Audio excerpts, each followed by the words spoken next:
to feel the warmth of your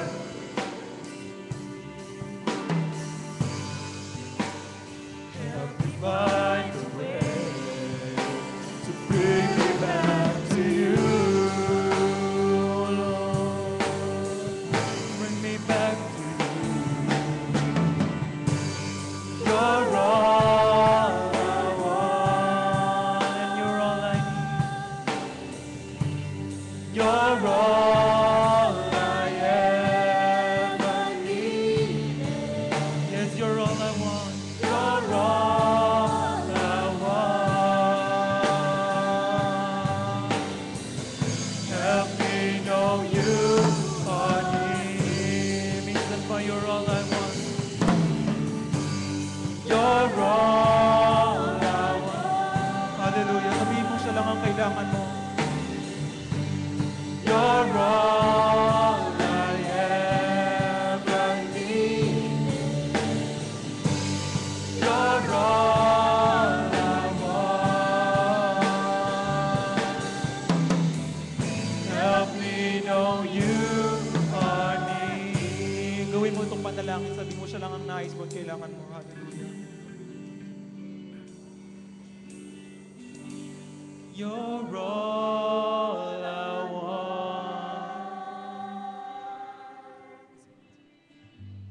You're all I ever needed.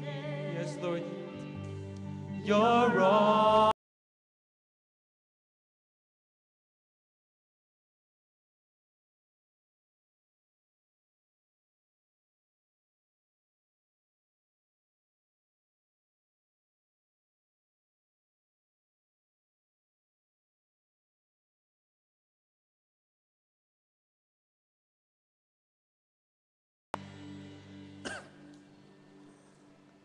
Maraming salamat sa isang masaya at puspos na pag-aawitan at pagpupuri sa ating Panginoon. Magandang hapon muli sa ating lahat. Magandang hapon. Tayo po ay nagpapasalamat sa Panginoon dahil ang ating chairman ng council, si kapatid na Lily Carion, siya na po ang bagong presidente ng Juan Sumulong Memorial High School, Junior College. Ayan. At ang ibig sabihin ay maghanda ang evangelism team natin at saka yung campus ministry sapagkat ang kapatid na Lily ang siyang naatasang maging presidente ng paaralan. Kaya purihin ang ating Panginoon at isama natin sa ating dalangin ang kaniyang ama na nasa hospital ngayon, si Dr. Quirico Ignacio, nasa Manila East. At gayon din ang ating kapatid na Gilbert Yupanco. Panalangin din natin siya sapagkat siya rin po ay may karamdaman. At marami pa tayong mga kapatid na mayroong karamdaman, patuloy po natin silang ipanalangin. Ito po yung mga bagong kapatid tayo na mayroong karamdaman. So, salamat po, purihin ang ating Panginoon.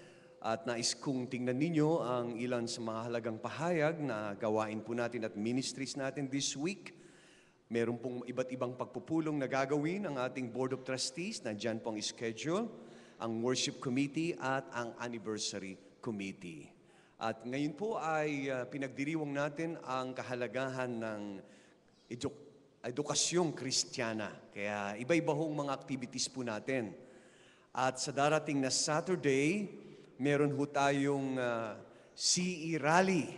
At ito po ay gagawin sa high school ground, dito po sa San Isidro. Lahat po ay inanyayahan. Dalhin po ninyo mula 7:30 ng umaga hanggang 12 ng tanghali. Everyone is invited. Kasama po yung mga mission churches natin. Isama niyo yung anak ninyo, yung mga magulang. At napakaganda po ng gawaing ito. Meron po tayong Bible exhibit. Magugulat po kayo, makikita ninyo yung mga actual na Biblia na nung unang panahon pa. At mamamangha kayo na ang gaganda pala ng mga Bibliang ito. Meron tayong Bible quiz, meron pong talent fest, meron pong banner contest, at saka parlor games. Meron ho tayong color coding. Pag pumunta ho kayo doon, tayo pong mga taga-bayan at saka dulo, mga mother church, magsusuot po tayo ng pula. Ano yung susuot natin? Pula. Ano mang pula? Pulang singsing, pulang panyo, pulang damit, pulang pantalon, pulang sapatos, pulang labi. Huwag lang pulang mata. Yan ay, pag meron kayo noon, huwag na kayong pumunta. At magkakalat lang ho kayo ng virus doon. Pero yun ang color code natin. Ano ho? Na tayo, ibig sabihin tayo po ay mga taga-bayan at taga-dulo. Amen po ba yun? Meron ho yatang inihandang pagkain para sa atin. Kaya, enjoy po natin itong fellowship na ito na tinatawag nating CE Rally. So, kalabitin mo yung katabi mo. Sa Sabado, alas 7:30, pupunta po tayo doon sa San Isidro, sa TUMC High School ground. So, salamat po. Purihin po ang ating Panginoon. At gayon din ang ating pong sa September 24 pa naman po ito, Saturday, ang ating pong gawain para sa Child Evangelism Seminar. Yan po, yung mga kabataan natin na gustong mag-share ng salita ng Diyos sa mga bata. Kayo po ay inaaniyahan na dumalo at matututunan natin yung lingwahe ng mga bata at maintindihan nila ang mabuting balita ng ating Panginoon. Para po sa mga kababaihan, meron po tayong gawain sa distrito. September 16, yan po ay sa Friday, Tabitha Fellowship. Ayan, Tabitha Fellowship po yan at gagawin po yan sa Philek Mission. At yung iba po ay nariyan tungkol sa kababaihan natin, naka-line up yung rummage sale, yung talent offering po natin, at gayon din, huwag niyo pong kalilimutan sa Tuesday na ho, yung pinakahihintay po natin na Basic Hair Cutting and Hair Styling Seminar. Kung kayo po'y mahilig maggupit at gusto niyo magkaroon ng hanap buhay, meron po tayong livelihood program, i-sponsor po ng ating church. Yan po ay gagawin ng hapon sa darating na Tuesday, 1:00 hanggang 5:00 po ng hapon. Dito po gagawin yan sa bayan. So lahat po ng interesado magpalit.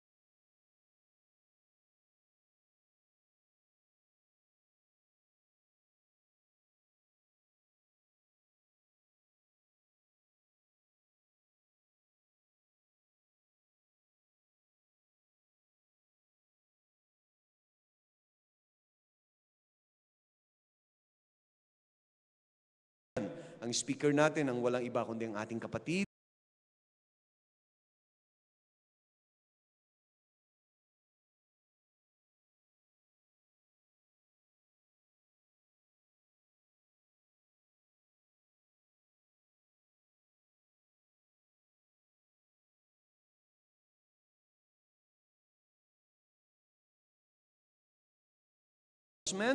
At patuloy nating ipag-pray. Bago ko babanggitin yon, kailan ba yon? Isang araw, in-interview ang kapatid natin na si Tony Gonzaga ni Karen Davila. Pero bago yon, may mga interview na ginagawa sa kanya at nakakatuwang pakinggan sapagkat ang ating kapatid na Tony ay nagpapatotoo sa interview kung ano ang kanyang pinagmulan, anong uring pananampalataya siya, saang simbahan siya, anong pamilya ang kinalakhan niya. At nakaka-bless dahil kakaiba po ang kaniyang aura, ang kaniyang spirito. At maging yung mga nag-i-interview sa kanya ay talagang nabibless at naku-curious. Meron siyang may kakaiba sa kanya. At dahil dito, ibig sabihin siya po ay ginagamit ng Panginoon sa mundo ng entertainment. Kung saan siya naroon, siya po ay nagiging kasangkapan upang makapagpatotoo siya ng kabutihan, kapangyarihan at pag-ibig ng ating Panginoon. Sa diwang ito ay isama natin patuloy sa ating panalangin. Sa September 30, meron siyang major concert na 10 years na siya sa showbiz. Ano po? At sana suportahan po natin ito, hindi lang sa prayer, kundi tayo po ay pumunta doon. Dahil ang mga guest po niya ay mga believers, karamihan sa kanila, si Gary Valenciano, si Piolo Pascual, si Alex Gonzaga, si Pastor Alan Asuncion, wala po siya doon na guest. Pero siya po ay magpipray at susuportahan. Dahil ang kapatid natin dito ay ginagamit ng ating Panginoon. Amen po ba? Ipag-pray natin na sa concert na yan ay mag-glorify patuloy ang ating Panginoon at madama ang presensya ng ating Diyos. At higit sa lahat, mapuno po yung Araneta Coliseum. Be counted. Kailangan meron tayong suporta sa isang kapatid natin na ginagamit ng Diyos. Ano man ang tagumpay niya, tagumpay ng Taytay United Methodist at ang Metodista sa kabuuan. So maraming salamat. Wala pong ibinibigay na ticket sa akin. At pinupromote ko ito sapagkat ito po ay conviction ng inyong mga lingkod, ng isang kapatid natin na ginagamit ng Panginoon, kailangan niya suportahan ng panalangin. Amen? At iba't ibang kaparaanan ng pagsuporta. Salamat sa ating Panginoon. At gayon din, ngayong hapon, nais po natin na batiin ang lahat ng mga kapatid po natin na nagdiriwang ng kanilang kaarawan. Ngayon po ay September 11. Happy birthday sa mga sumusunod. Ang kapatid na Hilda de Borja, Harrison Cruz, Ella Rose Toscano, Alan Calderon, Rodalyn Yap, Femi Dungalen, Irene Villanueva, and Anthony Villanueva. Bukas po ang kapatid na Renz Vince Juan, Wilhelmina Reyes, Rosemary Josef, Rhea May Vitor, Chris Evan Poblete, Shirley Gonzaga, Bernadette Pablico, yan, mukhang Reselda Pineda, Rogen Loyola, Ruth Zanel Aquino, Pastor Amado Paghiligan, Raymart Paghiligan. Sa September 13, ang kapatid na Jerwin Santiago, Cyrus John del Rosario, Rex Carolino Jr., Raul Ramos, Leticia Jane Pangilinan, and Jeanette Balyarta. September 14, Ariel Josiah Valencia, Marjorie Dison, Ivan Roll Dison, Deborah Samuel Francisco, Blesly Angela Mejorado, and Manny Naval. September 15, ang kapatid na Joshua Jaser Cruz, then Joshua Israel Cabasal, Thea del Rosario, Loida Nacionales, Annalisa Policarpio, Mary Jane Edles, Gerson Leonard Bona, and Ken Clarence Poso. At sa September 16, Albert Bianan, Ervin Dave Luscano, Venus Bautista. At sa darating na Saturday, ang kapatid na Benjamin De Leon Jr., Diane Joy Soliman, Micaela Resurrection, Aisa Jeline Villanueva, at sa mga may anibersaryo po ng kasal, ang kapatid na Anthony Jose and Teresa Valenzuela, Felizardo and Leia Tolentino. Sa September 14, Kuya George and Marites Raimundo, Frederick and Geraldine Cartago, and Jeffrey and Marjorie Isguera sa 15. At ang panghuli, ang kapatid na Rodolfo and Maria Jean De Leon Jr. September 17. Inaanyahan po namin kayong lumapit sa lahat po ng mga kapatid. Kahit hindi po kayo natawag at hindi po kayo nakatala, kayo po ay kasama sa amin pong babatiin at pagpapalain. Tayo pong lahat ay tumayo. Awitin natin ang Everyday with Jesus is sweeter than the day before. Every day with you, Lord, is sweeter than the day before. Every day with you, Lord, is sweeter than the day before. Every morning I will worship, every evening I adore.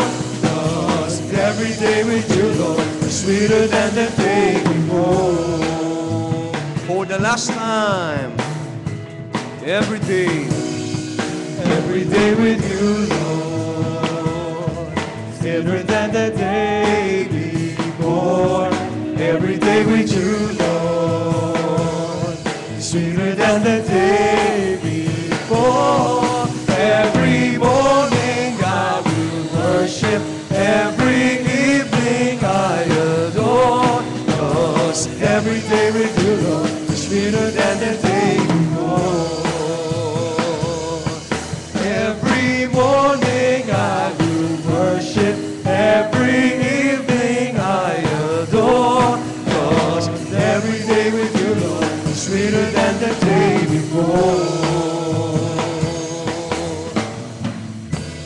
Amen. Palakpakan po natin ang ating Panginoon.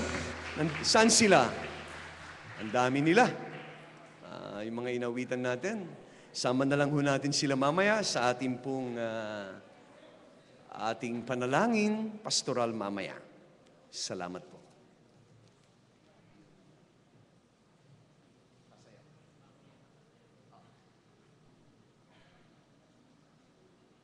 Dahil ngayon po ay pagdiriwang ng ating pong edukasyon Kristyan,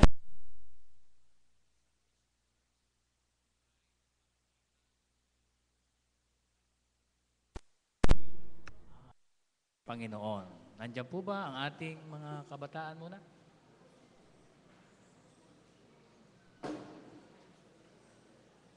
Handa na po.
i-share na mensahe sa pamagitan din ng street dancing.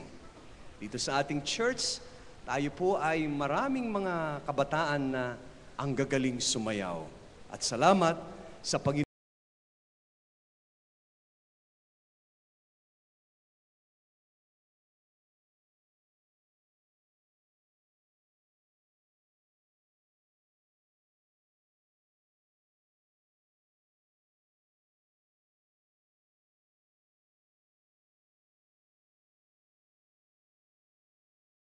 sa pamagitan po ng sayaw.